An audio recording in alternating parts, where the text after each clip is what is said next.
ዶክተር አሸብርና ሌሎችም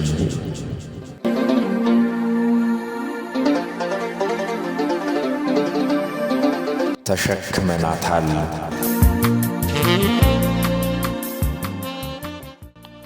ደራሲ አሌክስ አብርሃም፣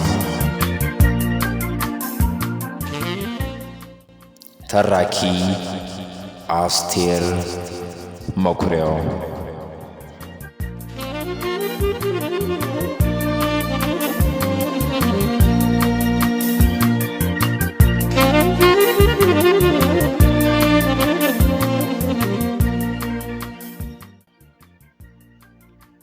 እናቴ ሁልጊዜ እንድናጠና ስትመክረን እንዲህ ትላለች፣ እናንተ ልጆች አጥኑ፣ ተማሩ ባካችሁ። እኔ ባለመማሬ ነው ጉዴን ተሸክሜ የዋልኩት። ማንበብም ሆነ መጻፍ ስለማትችል ንግግሯ በቁጭት ነበር። አንድ ቀን ታዲያ ይሄ ተሸክማ የዋለችው ጉድ ምን እንደሆነ ለማወቅ ጓጉቼ ጠየቅኳት። ማሚ፣ የምን ጉድ ነው ተሸክመሽ የዋልሽው?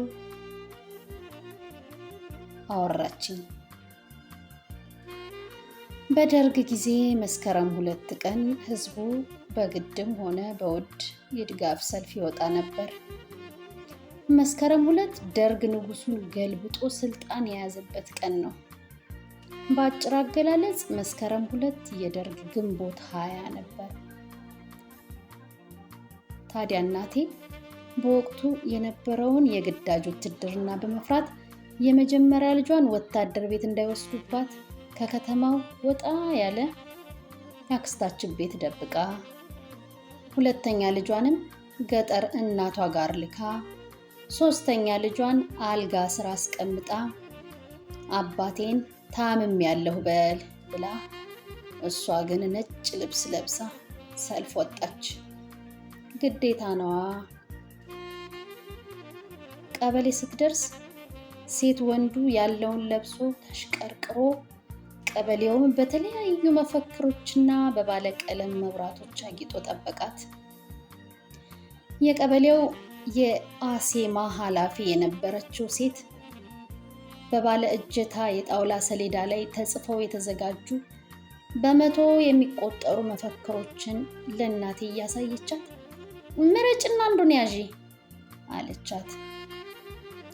እናቴ ቀለል ያለችና በደማቅ ቀይ ቀለም የተሽሞነሞነች መፈክር መርጣ ነሳችና ወደ ሰልፉ ተቀላቀለች።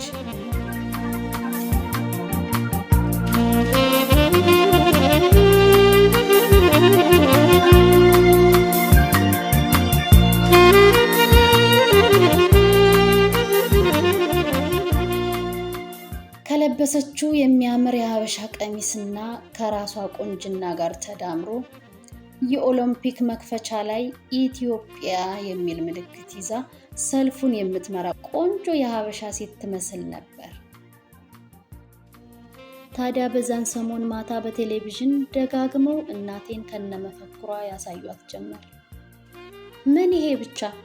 አመቱን ሙሉ ፎክረውም እናቴን ማሳየት፣ ኢሃፓ ብለውም እናቴን ማሳየት፣ መኢሶን ብለውም እናቴን፣ ቀይ ሽብር ብለውም እናቴን፣ ጓድ ሊቀመንበር ተናግረው ሲያበቁም እናቴን ማሳየት፣ ጭራሽ ብሔራዊ ውትድርና ተብሎ ምድረ ወጣት ሲጓፈፍ የብሔራዊ ውትድርና አገር አቀፍ አርማ የእናቴ ፎቶ ሆኖ በየቦታው ተለጠፈ።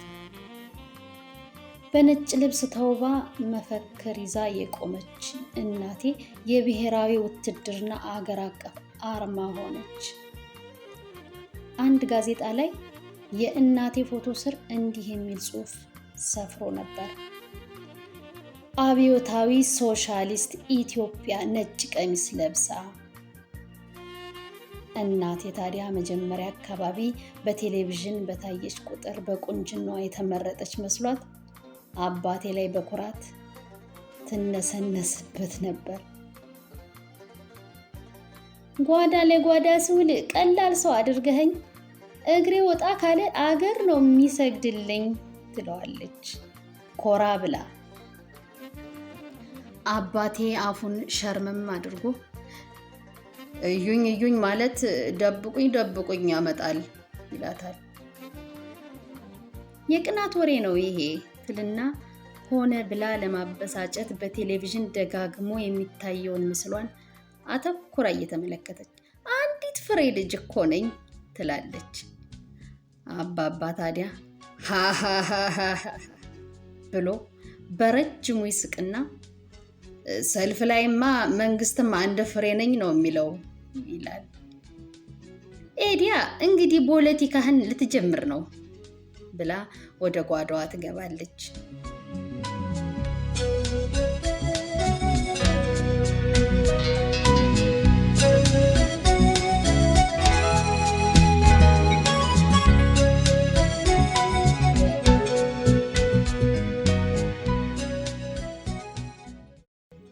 ይሁንና እናቴ እየቆየች በቴሌቪዥን መታየቱና ስለሷ መወራቱ ሲደጋገም ፈራች።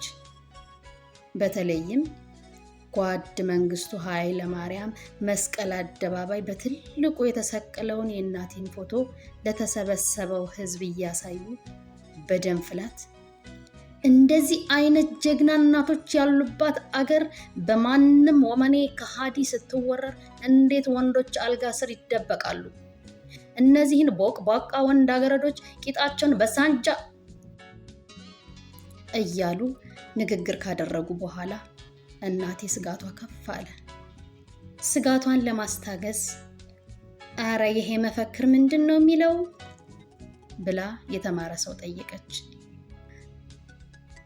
መስከረም 2 ሰልፍ ላይ ይዛ ስለወጣችው መፈክር ተሸክመው ስለነበረው ጽሑፍ ሚያዝያ ላይ ምንድን ነው ብላ ጠየቀች።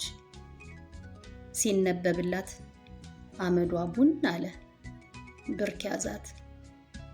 መፈክሩ እንዲህ ነበር የሚለው የአብዮት ጠላቶችን ለማደባየት እኛ እናቶች ልጆቻችንን ካስፈለገን ባሎቻችንን በደስታ እናዘምታለን።